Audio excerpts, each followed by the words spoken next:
श्रावण मास महात्म्य के 17वें अध्याय में श्रावण शुक्ल अष्टमी और श्रावण कृष्ण पक्ष और शुक्ल पक्ष की नवमी तिथि के महात्म्य के बारे में बताया गया है। श्रावण मास शुक्ल पक्ष की अष्टमी के दिन देवी के लिए पवित्रारोपण करना चाहिए। इसे नित्य कर्म समझकर करना चाहिए। इस पवित्रा की सब गांठों को केसर से रंगना चाहिए। पवित्रा 3 सूतों में और 9 सूतों में विभिन्न देवताओं का आह्वान करना चाहिए। श्रावण मास शुक्ल पक्ष और कृष्ण पक्ष की नवमी तिथि को कुमारी नामक देवी की अर्चना कर नक्त व्रत करना चाहिए। नवमी का व्रत प्राणियों के सब पापों को नष्ट करने वाला, समस्त संपत्तियों को प्रदान करने वाला, पुत्र पौत्र आदि की वृद्धि करने वाला और सद्गति प्रदान करने वाला है। कर्पूर गौरम करुणावतारम संसार सारम भुजगेन्द्रहारम सदा वसंतम हृदयारविंदे भवं भवानी सहितं नमामि। भवं भवानी सहितं नमामि। श्रावण मास महात्म्य 17वां अध्याय पवित्रारोपण। भगवान शंकर जी ने सनत कुमार जी से कहा, हे देवेश, मैंने तुम्हें अभी श्रावण शुक्ल सप्तमी का व्रत बताया। अब मैं तुम्हें श्रावण शुक्ल अष्टमी के विषय में बताता हूँ। ध्यान पूर्वक सुनो। श्रावण शुक्ल सप्तमी को अधिवासन कर अष्टमी के दिन पवित्रारोपण करना चाहिए।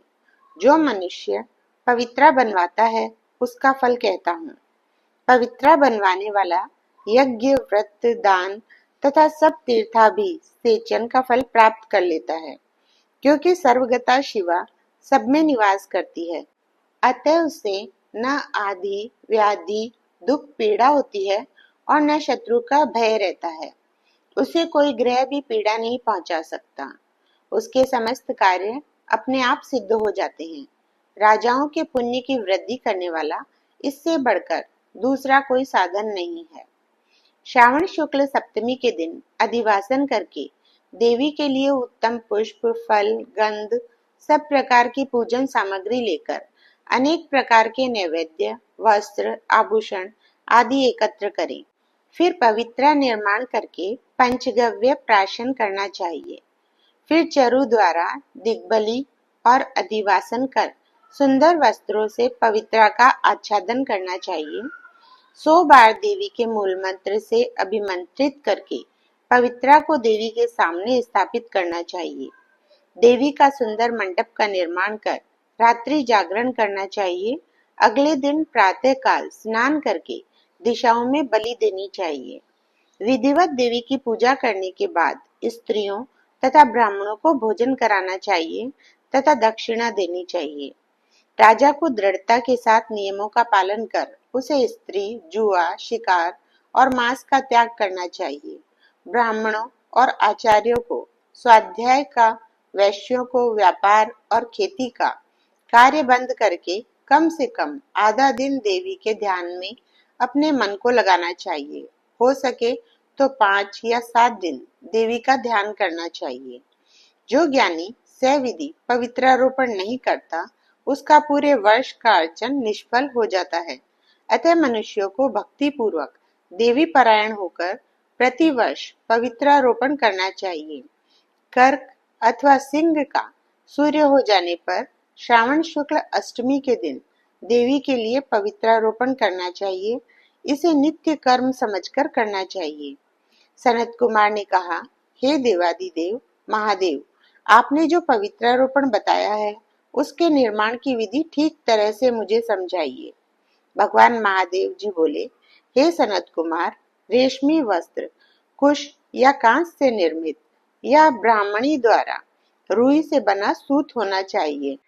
धागों को 3 गुना कर पुनः तिगुणित करने पर उनकी संख्या 360 होनी चाहिए।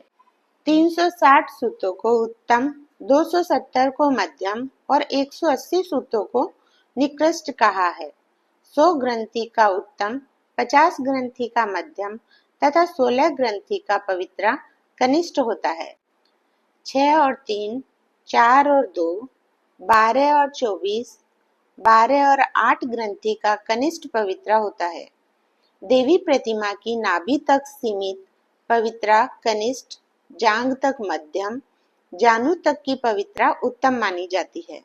इस पवित्रा की सब गांठों को केसर से रंगना चाहिए तथा सर्वतोभद्र वेदी पर देवी का पूजन करके देवी के समक्ष कलश या बांस पात्र पर पवित्रा को रखें। 3 सूतों में ब्रह्मा, विष्णु और शंकर जी का आह्वान करना चाहिए। 9 सूतों में ओमकार, सोम, वहनी, नाग, रवि, ईश और विश्वदेव का आह्वान करना चाहिए। हे सनत कुमार, अब मैं तुम्हें ग्रंथियों में देवों की स्थापना की विधि बताता हूँ। क्रिया: पौरुषी, वीरा, विजया, अपराजिता, मनोन्मणि, जया, भद्रा, मुक्ति और ईशा नामों के आदि में प्रणव लगाकर ग्रंथि संख्या के अनुसार आवृत्ति करके आवाहन तथा चंदन से पूजा करनी चाहिए। इस प्रकार प्रणव द्वारा अभिमंत्रित कर देवी को पवित्रारोपण का विधान तुम्हें बताया है। जिन दूसरे देवों को प्रतिप्रदा आदि तिथियों में पवित्रारोपण करना चाहिए, उनके विषय में सुनो। धनद, श्री, गौरी, गणेश, चंद्रमा, गुरु, सूर्य, चंडिका, अम्बा, वासुकी, ऋषि, चक्रपाणि, अनंत, शिव, ब्रह्मा और पितृ आदि देवों का प्रतिप्रदा आदि तिथि में पूजा करें। यह पवित्रारोपण प्रधान देवों का है। उनके सह देवों को 3 तार वाला पवित्रा समर्पण करें। श्रावण शुक्ल पक्ष एवं कृष्ण पक्ष की नवमी तिथि का महात्म्य। दोनों पक्षों की नवमी के दिन यथाविधि कुमारी नामक देवी का अर्चन कर नक्त व्रत कर दूध और शहद मिला हुआ भोजन करना चाहिए या उपवास रखकर इस दिन कुमारी नाम से देवी का निरंतर पूजन करें। चांदी की प्रतिमा बनाकर उसमें भक्ति पूर्वक दुर्गा पापनाशिनी का कनेर के फूल, गंध, अगर, चंदन, दशांग, धूप और लड्डू द्वारा पूजन करना चाहिए। कुमारी लड़कियों को भोजन कराने के बाद ब्राह्मणों को भक्ति पूर्वक भोजन कराना चाहिए। फिर मौन धारण कर बिल्व पत्र भोजन करना चाहिए।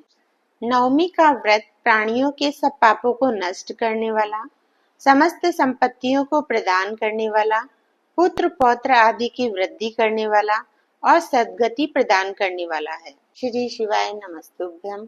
श्री शिवाय नमस्तुभ्यम।